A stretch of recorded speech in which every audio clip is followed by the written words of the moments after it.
call to order the Seminole Airport Authority. Roll call, please, Jay. Bill Wallen. Here. Chris Hansen. Here. Tim Poplin. Here. Eddie Foreman. Here. John Kramer. Here. Larry Church. Here. Corey Crabtree. Trace Connor. Here. Jeff Griffin. Here. We have a quorum.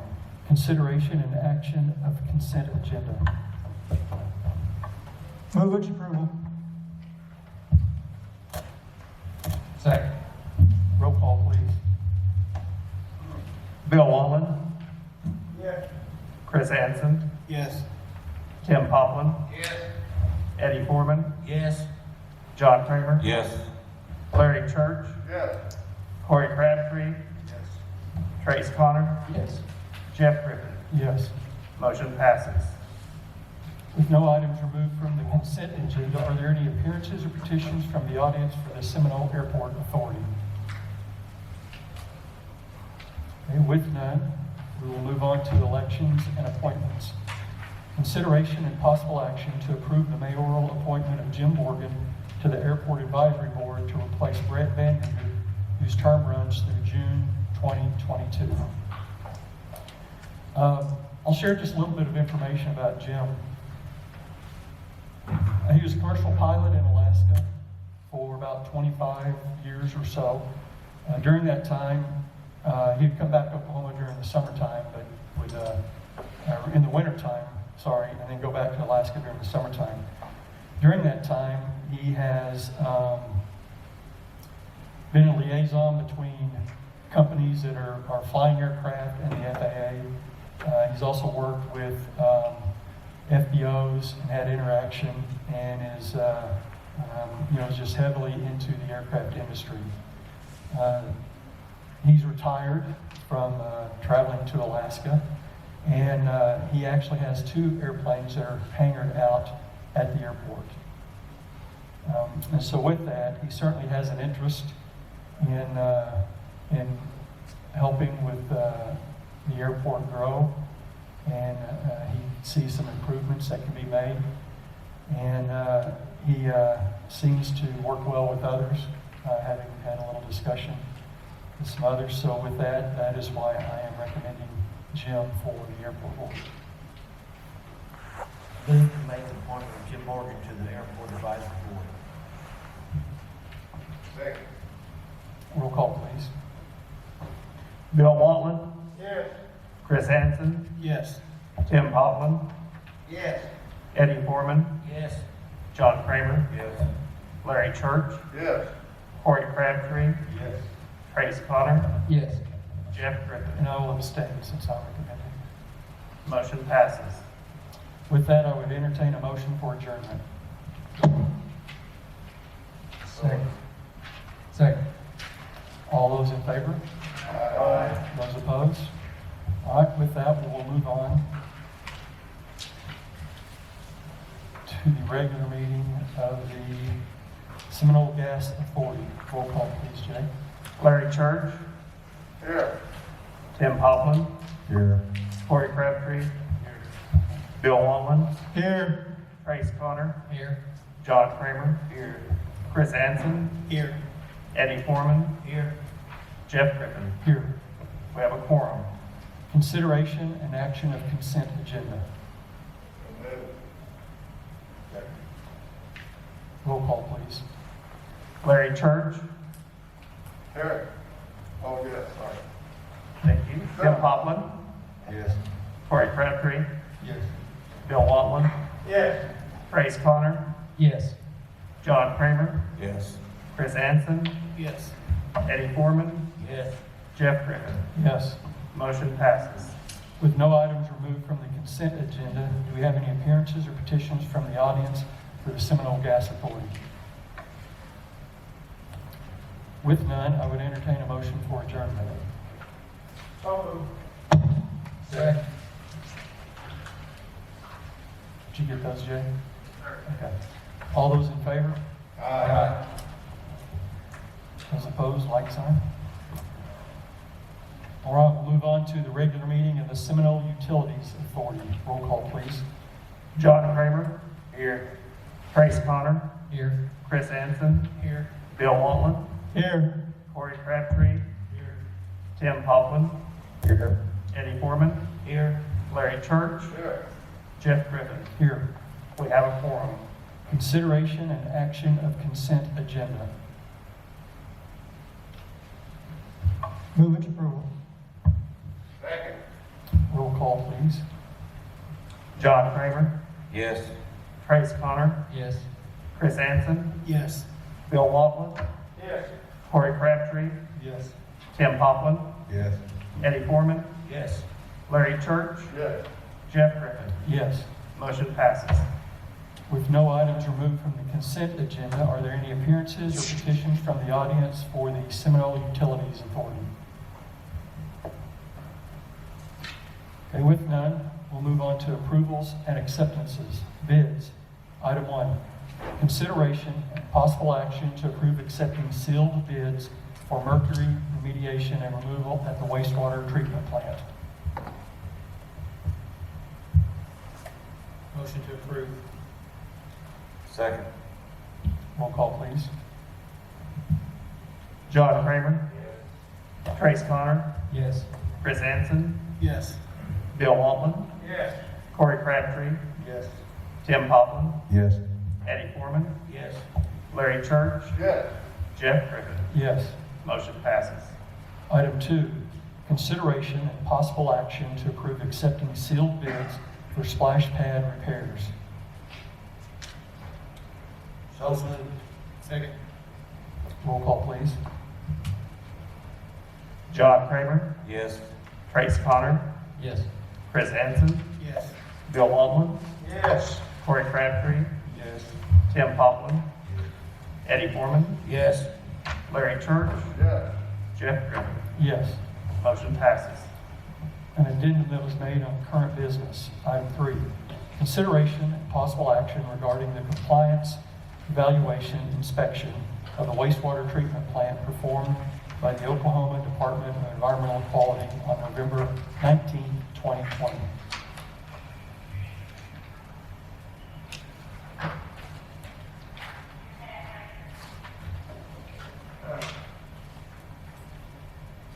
Bear with me just a second. I need to pass out some things, and this is relatively recent.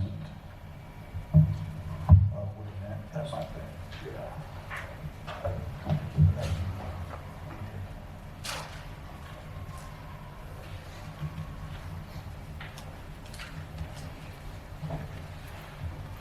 Thanks, sir.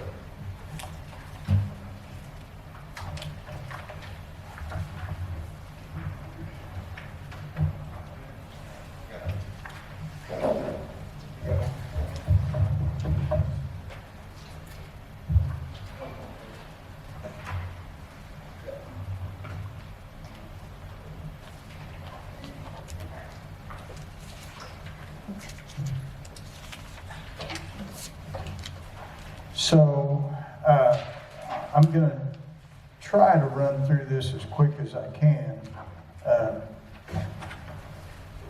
We thought that we were going to get some latitude on our wastewater treatment plant because we had not had any mercury issues with the plant outside of the plant.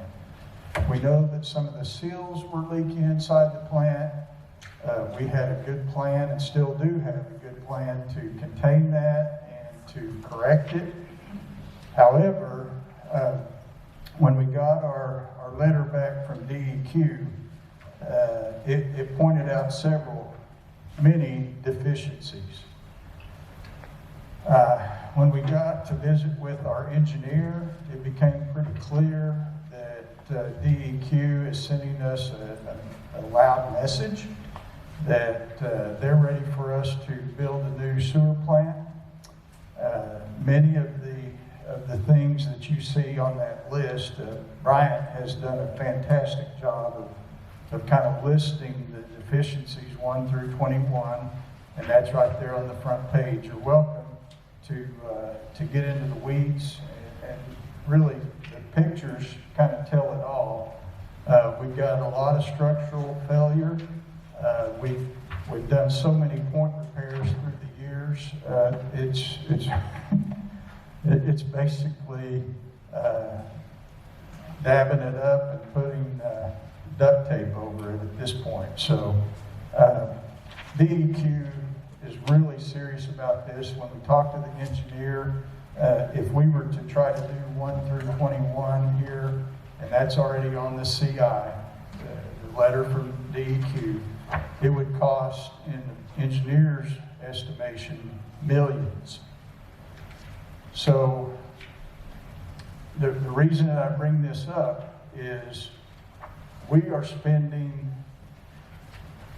I didn't do the calculation, but it would have to be in the neighborhood of $350,000 to $500,000 every year to do things at the sewer plant.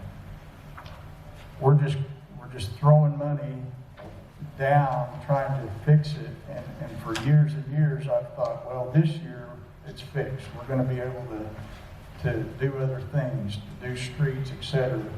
And it just hasn't happened. It just continues to decline, and its useful life is over.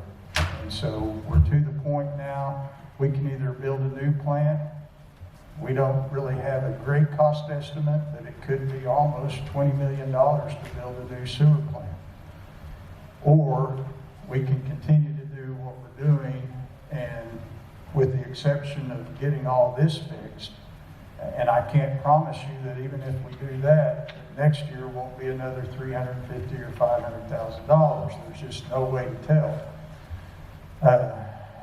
This thing is a World War II vintage, and our guys, in my opinion, have done a really great job, not necessarily of recent times, but they've done a great job of limping it this far along, and we're there. We're going to have to rally together and build a new sewer plant, in my opinion. So I'd like to take any questions that you might have about the clarifiers, primary clarifier, the west primary digesters.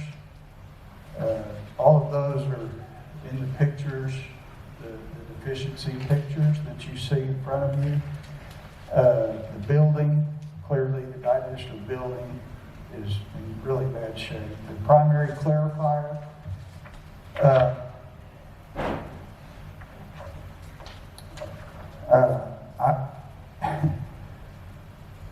I can't remember the last time that the primary clarifier worked. It's been down for at least 10 years. It's broken. In fact, it's got structural failure underneath, and the arms can't work with that structural failure. The cracks in it are pretty obvious, and it just can't be fixed. So it's sitting there with ductweed. It's not leaking necessarily, but it's not in use. And so when DEQ came out, they've seen it for years, but with all the other stuff going on with mercury seals, et cetera, they tended to get everything in one big thing and say, that hasn't worked in a long, long time, and your plant cannot continue to do what it's designed to do if that's out of service. So that alone, I don't know if we ever got a number from the engineer, but just the primary clarifier, rebuilding that dude is going to be, I'm going to say $750,000 to $1 million, probably upwards of $1 million just to build the clarifier. So you see the aerial. If I'm using terms that aren't easy for you to grasp, we've got an aerial map here. Ken, you're welcome to this. You can, if you want it to print the paper, you're welcome. The aerial kind of gives you an idea of the process. If you need a flow chart, we can provide that. But the specific things that are needed, if you want to tie the 1 through 21 to this map, you should be able to do that. If you have questions, please feel free to call me. The things that we continue to do, we've put all sorts of filter presses in. We put big roll-off boxes to try to alleviate part of the problem. And I'm talking about over the course of 12, 15 years, just trying to get the plant limping through for another year, another year, another year. We're to the point that I don't think DEQ is going to let us do that anymore. So, any questions? Steve, I have a few concerns actually. We know we've been kind of patching the whole system as we moved along, but there's some things in the DEQ inspection that I think should have been taken care of no matter what was wrong with the system. Just looking at a few that I looked at, there's a bar screen was out of service due to chain needing replacement. Yeah, we had it, we're going to put it on. I mean, the question is, did we know that needed that long before they were even coming? And we just hadn't maintained it. And you don't have to necessarily answer each one of these. I'm just kind of throwing a few of these out. You don't want to hear my excuses? No, I don't. Okay. I don't. The automated valve, which diverts flow to an equalization basin, was out of service. Then we go down to, let's see, I'll skip some of these others because I know they were tied to mercury, and there were some things we couldn't do, and I certainly understand that. But the walls and ceiling, it talked about in the pump room. Obviously, that was mercury. Reasons why. The safety shower in the chemical room was inoperable. That has nothing to do with the function of the sewer plant, and that's not right. It should be functioning. There was also a calibration an item that was out of calibration. Do we have a calibration set up for all these devices we're using to measure? If not, we certainly should have one. And then they talked about expired chemicals. Again, not acceptable. Those things have nothing to do with the old plant that we have. And so not only did they come down and look at our plant and where we had failures going on, they also saw that we really don't have great, I would say, documentation on what we need to do, how we need to do it, and how often we need to do it. And so those are the main concerns I have. We understand the issues with the plant, how old it is, and it's going to take a lot of money to do either fix this up and to limp by or build a new plant. But there's just a few concerns I think if we build a new plant, they need to be addressed no matter what. So if you want to share, you're welcome to. If not, I'm just pointing out some things that concerned me when I looked over this. A lot of what you're talking about is justified. We've addressed it with some of the staff, the staff that's left. We've had some key members move on, and some of it I don't have an excuse for. Some of it, however, in fact, the things that, several of the things that don't deal with mercury or structural deficiencies have to do with equipment that was manufactured in the 40s and 50s that we can no longer get parts for, the chain being one. We're having to order someone to build us a chain that fits precisely what that does.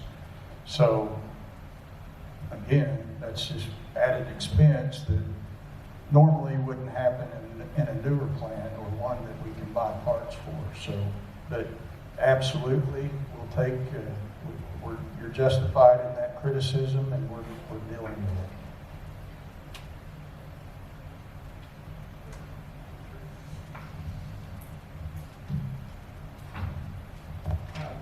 Reading that we have like 30 days to correct what we're doing. Yeah. It sounds like we're going to build a new sewer plant, bottom line. But we're going to have to do something between, you're not going to build a sewer plant in 30 days. We don't know that. What's the schedule or what's the game plan as far as we're going to have a bond election to build a brand new sewer plant, probably. But are we getting these funds to go ahead and fix it until we can get there? necessary deal, it sounds like, to pass this. So we'll have the funds to do what we gotta do to keep from going to jail.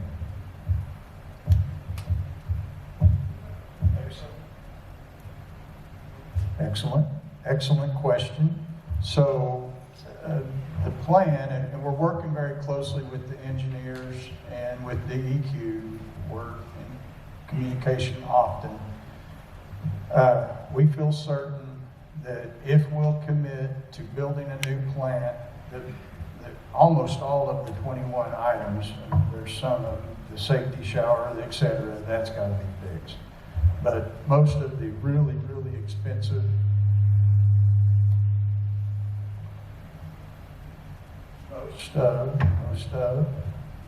most of the really expensive items are going to be held in abeyance until we have time to have the election and build a new sewer plant. So now that's an opinion of our engineer.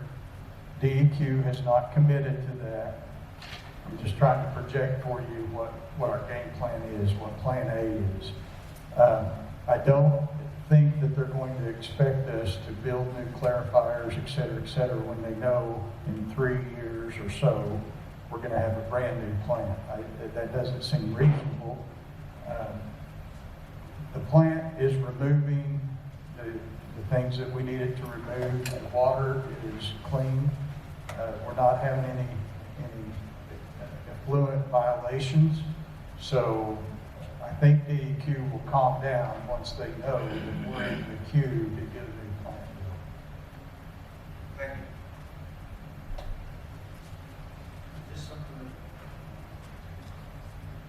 Is this something that would get on the election before the next one, or are we talking November? What are we talking? Even if you did do that, can we get it on there that quick? Yes, another great question. So we're not going to panic and fly into this blindly. Again, we've kind of got our steps planned. First step is to get with USDA, talk to them about financing and or grants that they can get. Right now, they are 40 to 60 days away from getting a significant amount of money. And we're hoping that they'll give us a grant, a large part of the cost of well, I don't know if that's 20%, I don't know if it's 30% grant, and then we would take out a 40-year loan.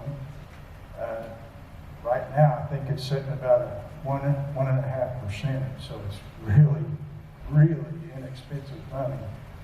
And so that would put our payment down. So once we determine what that payment would be, then we would have to back into that and say, all right, so the amount that we need to raise is X, and that will provide the revenue to pay that bond. So we kind of need to establish how much money are we going to need.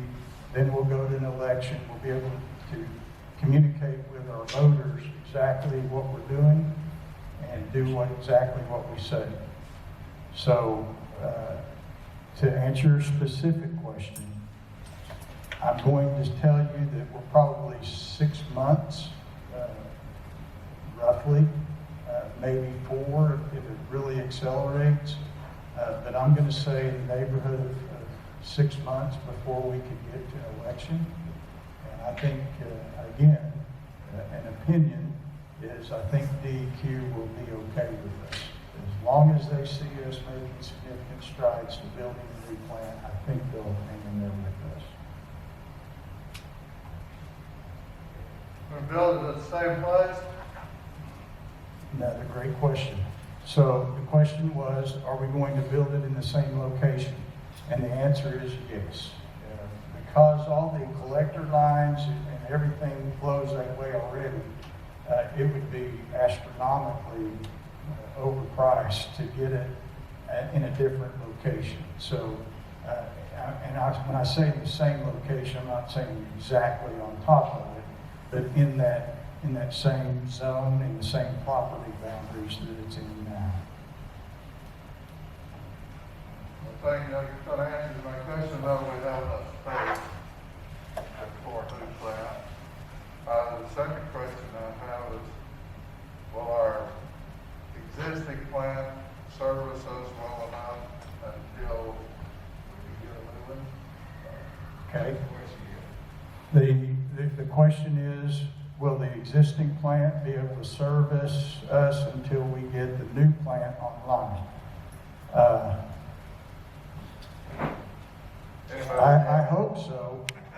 Now, I can't tell you that we're not going to have to do anything on that 21 list. And I can't tell you that, hey, we have a lightning storm in April that doesn't kill 4 pumps, and that's 30 grand each.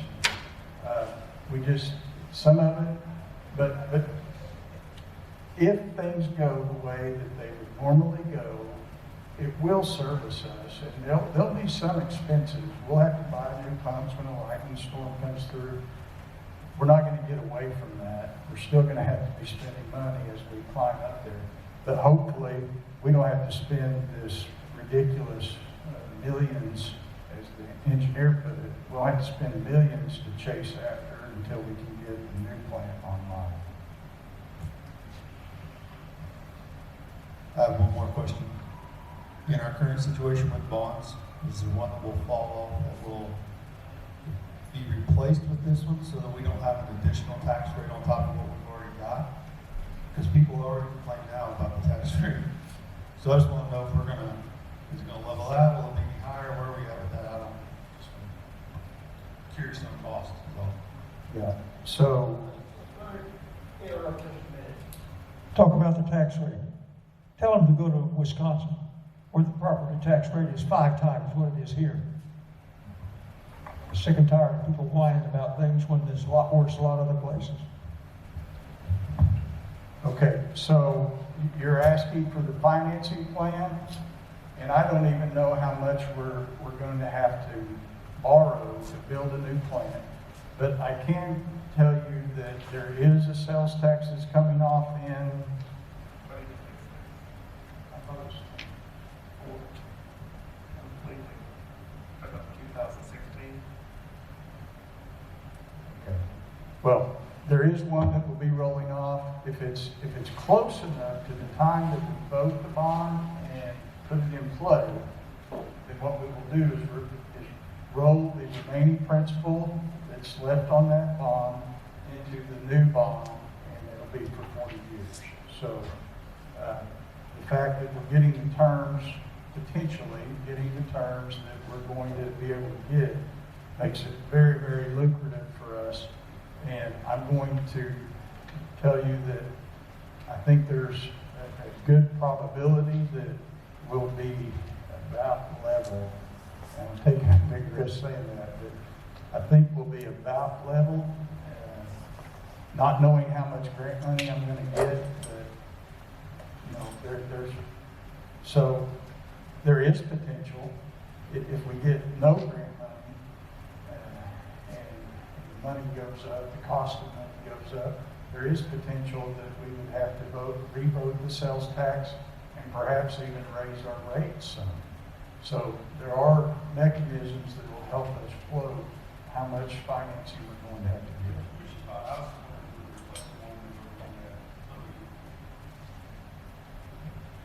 Yes, we will replace one.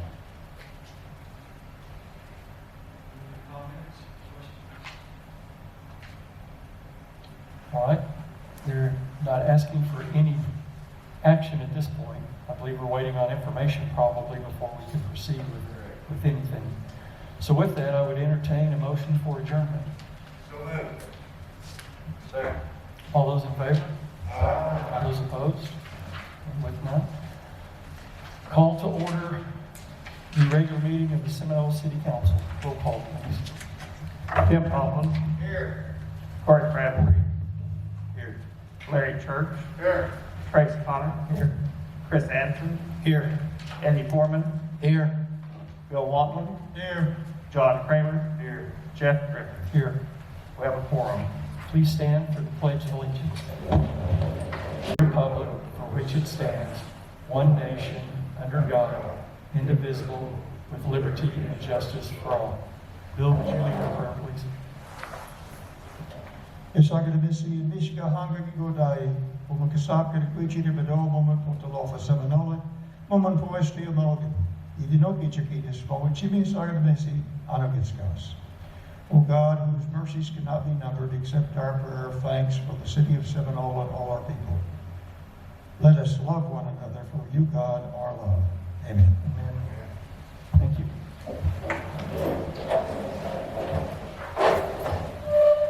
With that, we'll move to remarks and inquiries of the mayor and council members. I'll start with Ward 1, Bill Walton. We survived so far. Larry Church. Glad to be back. I got my shot, my first one. Glad to be back. I got my first shot, so I feel confident about being out in public a little more. And, gee, I don't even want to get into what's happened in the news lately. Just glad to be here and glad to see you all warm, healthy, and happy. Thank you. Ward 2, Eddie Foreman. Well, I'm scheduled to get my first shot Thursday, and I'm happy for that. My wife yells at me all the time when I come outside about making sure the right kind of mask I have on. But that's another whole point. And also looking forward to my election come February 9th, starting the campaign. So looking forward to meeting more people in Ward 2. Ward 2, John Kramer. I have nothing. Ward 3, Corey Crabtree. Ward 3, Tim Poplar. Ward 4, Chris Anson. Ward 4, Trace Connor. Okay, well, so I saved mine for last. You know, I had the opportunity to see the health department in action on the shots. And I have to tell you, after seeing some of the reports from around the U.S., we should be thrilled that we have our group doing the shots. They were well-oiled. I mean, you know, they get you in and out, and it is nice to see that we have a system that functions like it should. And so I want to thank all of those that are involved with that, and emergency management and all those groups. They go through and do practice runs, and you know, it pays off when it comes time for it. So I want to thank them for their hard work. Now, would we like to have all the shots rolled out a lot faster? Of course we would. You know, that's the case. But you know, just seeing some of the other stories, I'm glad we have the system we have. With that, we will move on to consideration and action of consent agenda. Roll call, please. Tim Poplin, Yes. Corey Crabtree, Yes. Larry Church, Yes. Trace Connor, Yes. Chris Hansen, Yes. Eddie Foreman, Yes. Bill Wantland, Yes. John Kramer. Yes. Motion passes. With no items removed from the consent agenda, are there any appearances or petitions from the audience? Okay, with none, we will move on to elections and appointments. Consideration and possible action to approve the mayoral appointment of Jamie Carter to the Housing Authority Board for a term of 3 years to replace outgoing member Carol O'Daniel. Motion to approve. Second. Roll call, please, Jay. Tim Poplin, Yes. Corey Crabtree, Yes. Larry Church, Yes. Trace Connor, Yes. Chris Hansen, Yes. Eddie Foreman, Yes. Bill Wantland, Yes. John Kramer. Yes. Motion passes. Under approvals and acceptances, bids, item 1, consideration and possible action to approve declaring as surplus the New Holland tractor at Sportsman Lake that is inoperable and soliciting sealed bids for its sale disposal. Move to approve. Second. Roll call, please. Tim Poplin, Yes. Corey Crabtree, Yes. Larry Church, Yes. Trace Connor, Yes. Chris Hansen, Yes. Eddie Foreman, Yes. Bill Wantland, Yes. John Kramer. Yes. Motion Motion passes. Resolutions. Consideration and possible action to approve resolution number 2021-01, a resolution approving a Boone Days golf tournament for May 21st through the 23rd to be held at the Jimmy Austin Golf Course, waiving city fees of $50 per day and allowing the tournament sponsor, John Taylor, to serve alcohol as permitted in 10-4-1 of the City Code of Ordinances. Motion to approve. Second. Roll call, please. Tim Poplin, Yes. Corey Crabtree, Yes. Larry Church, Yes. Trace Connor, Yes. Chris Anson, Yes. Eddie Foreman, Yes. Bill Wantland, Yes. John Kramer. Yes. Motion passes. Under current business, item 3, consideration and possible action to approve directing city staff to draft a resolution for public vote and a general obligation bond to construct a new municipal swimming pool in Seminole. I'd like to voice my concern. We just had a discussion about a sewer plant that we don't know what it's going to cost us. I think it's a little early until we can figure out some of those numbers on what we can do for a swimming pool as well. Again, I'm not a voting member. I'm just voicing my concern, and I just don't know that we can afford both if it comes in at a higher amount. But anyway, with that, it's on the table for discussion. Well, I tend to agree with you, Your Honor.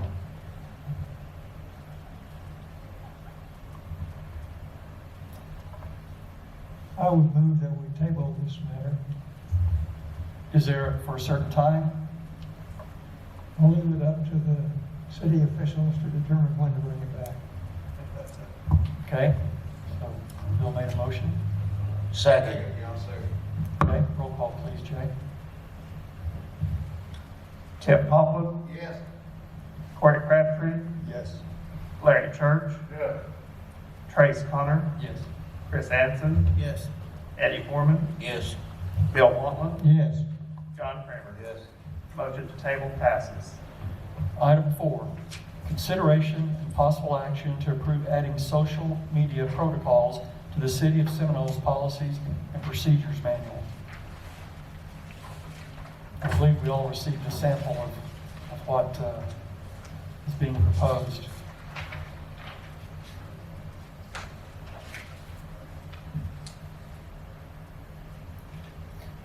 Well, we set up a Facebook page years ago, or I set the Facebook page up originally and asked Sharon to help me with it. And she did off and on through the years. And then a couple of years ago, we hired Bree, who's kind of taken it to the next level and added some other platforms. But here lately, it's gotten a little worse as far as some of the people who are on there. And because it does represent a public entity, sometimes it's tough to make a call on what to do. Most of the time, if there's some things that are inappropriate or that shouldn't be on there, are off topic, has nothing to do with what's being posted, they will hide the comments. But as I've seen this grow worse, and we had an incident this weekend with somebody who just kept at it and kept everything that was posted, he was off topic, or he kept saying the same thing. So I know they've been talking about it, but I had approached Steve before about coming up with some policy also. And I kind of, pushed it a little over the weekend because I felt like it was time, because this shouldn't all fall on just Sharon and Bree to make these calls. I thought that maybe they needed some guidelines from us as to what was acceptable and not. These pages, this social media was never intended to replace contacting us through the normal, channels, through email, telephone calls, letters, coming to the council meetings. They were really just set up to keep the public informed. And lots of times they can become a place where it's, argument, name callings. Some pretty rough stuff, and the city doesn't want to play host to that kind of thing. They can take it to their own personal pages to do that. So anyway, that's what's brought us to this. And anyway, so I kind of thought that the whole council should really, I didn't know that we ever formally adopted anything to begin with, but I thought the whole council should really have a say-so on what this is and give them some direction to take the pressure off them.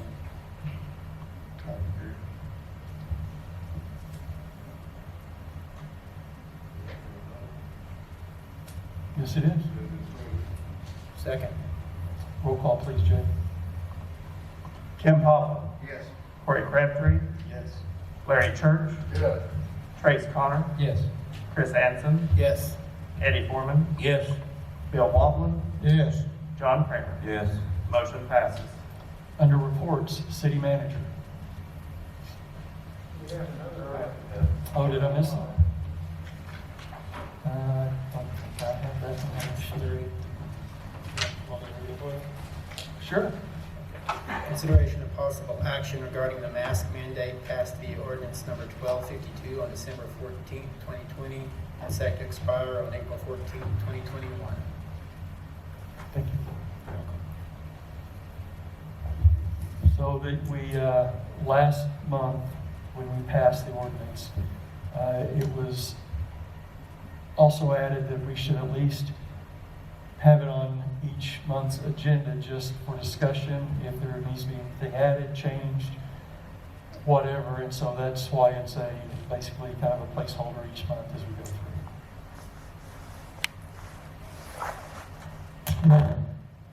I think most of you may have received an email or so in regard to the mandate. And I want to share with you my email correspondence. I got a message yesterday from Weir Virus, not identifying who that was, asking that the mandates be canceled immediately. And so there was no name. So I emailed back saying that I don't respond to people who do not give their names. Can you please identify yourselves? And this, I'm not going to mention the name of the person, but I want to read the responses. So this is the response to my request for identification. You will listen to me, sir. I am a citizen. Understand. You do not bark orders on me. They will not go well.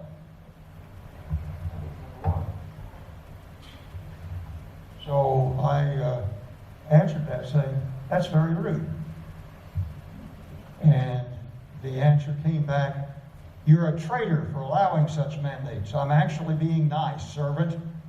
Rude will come up later when my camera is on you every time you step into sight of a public easement. And I answered that by saying, I'm going to turn this over to the proper authorities. These are threats, possibly criminal. Do not contact me again. And I got the response to that. I never threatened you, traitor.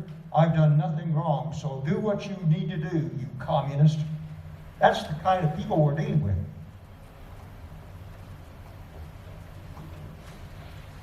And I do intend, Mr. Carter, turn this whole information over to you because it's a threat of stalking. Those are the kind of comments that were coming across on Facebook this weekend. I got something like that. I didn't. And I would like to thank y'all for giving us some help.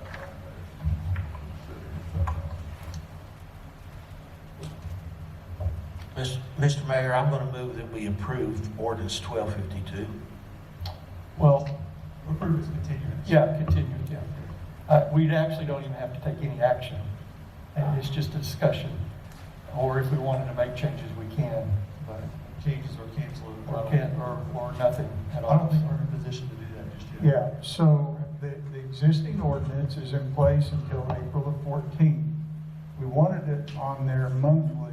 My understanding was to modify it if there was anything that you wanted to restrict more or less. So I think you're in good shape in terms of the ordinance unless you would like to add or detract.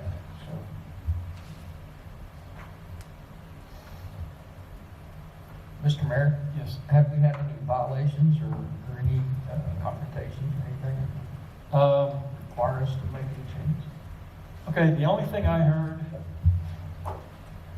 was that there was a fight at Walmart because somebody sneezed on somebody without wearing a mask. And I think our officers had to get involved with that. Other than that, I haven't heard anything.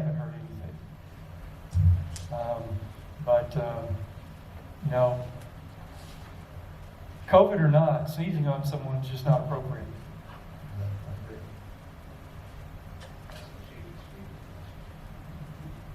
Chief, would you like to make any comments on what you've seen, or if there's been any problems?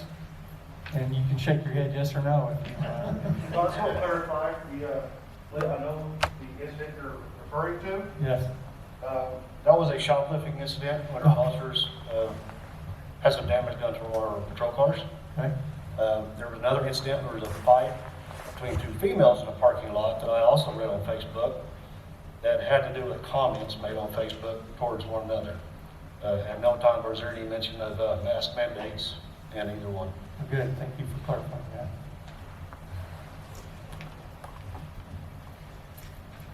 All right, anything else on item 5? Okay, if not, we'll move on to reports. City manager. Okay, testing, 1, 2, here we go. All right, just real quick, we got a notice from the ODOT, Oklahoma Department of Transportation, that they are going to be 4-laning south of Seminole and basically taking it from Willis Quick Stop south about 8 miles.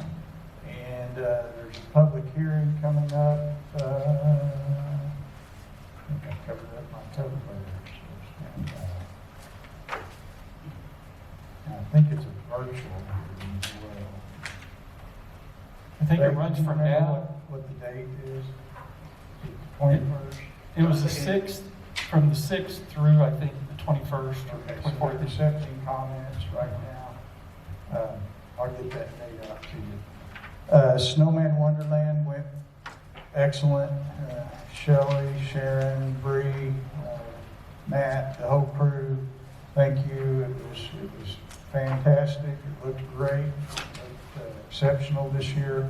So we're appreciative that you provide that for our community. COVID-19 numbers are not good. We kind of stayed, and I'm talking about the city of, not Seminole County. That even fluctuates more wildly than the city of Seminole. But we kind of stayed for a few weeks in the 53 to 59 range. Today we're at 102 cases, active cases in the city. I'm sure by now, most, if not all of us, know someone very close to us that has had COVID. Clearly, the people that are older are getting more severe cases. That's not to say it's not important for young people, because we've obviously seen young people pass away. But we really need to be treating each other with decency and civility, and I think we just need to calm down a little bit, take it down a notch. We've got to be better people to each other. Kudos to Sharon and Bryant Baker, the things that they've done at the airport in a short amount of time is phenomenal. Man, I've seen more progress out there in the last 6 to 8 months than I have in 10 years prior to that. So congratulations, it looks great.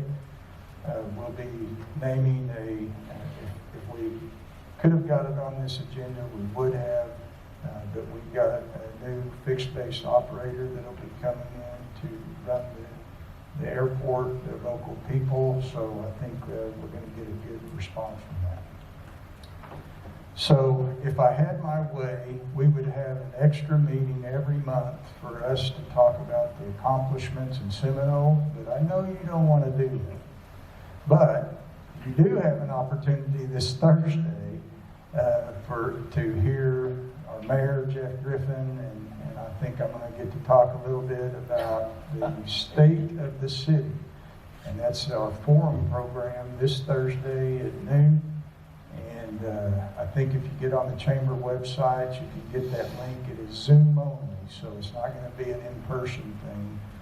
It'll be done virtually, all of it. So We've got a pretty good show. Bree, thank you for, and really all the department heads that are chipping in to provide the slideshow, the PowerPoint that the mayor and I are going to provide for our leadership in the community. And I think the public is welcome to join that. I think that's the way that it was framed. Just to let you know, we are providing paramedic assistance to the shots that are being given. I think that starts Friday at Seminole State. Does that sound right, Fielding? Chief has given us a paramedic that'll be on site in case there are any adverse reactions. We're going to be there dealing with this situation, so just know that. If you haven't had a chance to meet Kenneth Crawford in the back, he likes to stay under the radar, but Kenneth is part of the crew that are putting in the new baseball stadium and complex out near the new high school. The Planning Commission approved the facility last week. They'll be putting in the facility. Much of the dirt work is done. And if I understand correctly, they will be putting down the turf fields. It's not grass fields, it's artificial turf. In approximately 3 weeks. If it wasn't for the rain this last week, Tuesday and Wednesday, they would start laying turf tomorrow. Okay, so in the next few weeks, we will actually see artificial turf laid at the new baseball complex. So things are going great. Other than the sewer plant, we're in really good shape. That's all I have now. Thank you. Of course, Steve is mayor. I have good final say, and I have to say, Steve's doing the form, and I said I'd give him moral support, so I'm not sure. You may need to tune in and see what happens. But, again, I would like to give kudos to Sharon and Brian. We had a plane fly in from Atlanta. They were going on to Colorado, and they had icing on the wings when they were coming in, and they thought they were going to need to maybe go into a hangar and let it thaw before they could take off. And made a call, and they were both out there ready to help. If we had to push the plane in the hangar, we were going to do it. But they were able to get it thawed off by using the facilities and getting the wings wiped off, and they had to hang around a little bit till the minimums kind of got better, and then they flew on. But that's great service, and that's what we expect from whoever's going to fill the FBO role. But right now, we're the ones running the airport. The city's running the airport. Well, Brian and Sharon are running the airport. But that's what we want here, is that type of service, so people want to come here. And I've talked to people that have flown in here, and they like the airport, but they see there's things that need to happen to it to kind of improve and modernize it a little bit. And that's always good to hear that they like to stop by, and hopefully with the new FBO that will be coming on board, that will just continue to grow. That is a major asset that we have as a city. I know we've flown at least 2 patients out of here that need to fly into another state. And, it's just valuable for our citizens if we need that. Now, how often do we need that? Occasionally, but yes. Yeah, the last thing I want to say about that, the last thing I want to say about the airport, when I'm teaching my kids as they enter the workforce, I try to teach them to become invaluable, do extra, do more, so that they are so dependent upon you that they can't do without you. Well, last week, Sean was out, and we just kind of looked at each other like, what do we do now? The key piece in all of this is out of our system. So the guy behind the camera, man, he makes it go. I mean, I can't give him enough pats on the back. Thank you, Sean, for all that you do for us, and Shelley, same for you. All right, with that, our city attorney, Brad. Okay.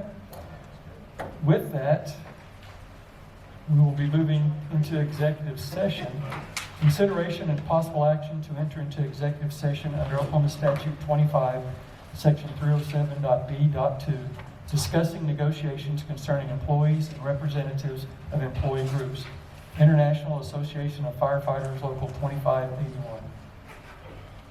I would entertain a motion. All those in favor? Those opposed? All right. We'll take about 5 minutes and then we'll be back for the executive session.